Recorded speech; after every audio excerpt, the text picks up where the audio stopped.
বারবার সংশোধনের মাধ্যমে নষ্ট করা হয়েছে সংবিধান, আর সবচেয়ে বেশি নষ্ট হয়েছে পঞ্চদশ সংশোধনের মাধ্যমে।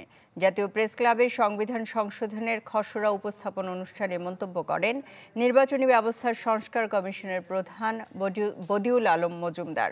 ল রিপোর্টার্স ফোরাম আয়োজিত সেমিনারে সংবিধানের অসঙ্গতির সমাধান দরকার বলেও মনে করেন বক্তারা।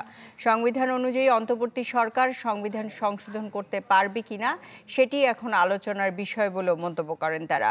বিচার বিভাগের স্বাধীনতার জন্য দেশের গণতন্ত্র প্রতিষ্ঠার বিকল্প নেই বলেও জানান বক্তারা।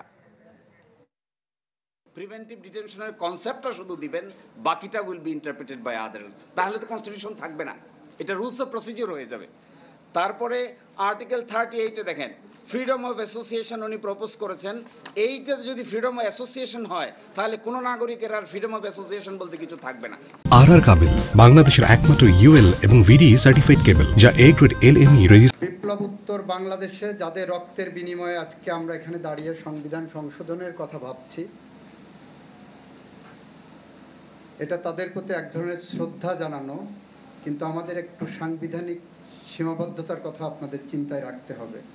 কারণ আমরা এখন পর্যন্ত এক্সিস্টিং সাংবিধানিক কাঠামোর মধ্যে আছি বলে মনে হয়। সংবিধানে অনেকগুলো পরিবর্তন করতে হবে, কারণ সংবিধানটাকে নষ্ট করা হয়েছে। সংবিধানটাকে নষ্ট করা হয়েছে অনেকগুলো সংশোধনীর মাধ্যমে নষ্ট করা হয়েছে। সবচেয়ে বেশি নষ্ট করেছে বোধহয় পঞ্চদশ সংশোধনী।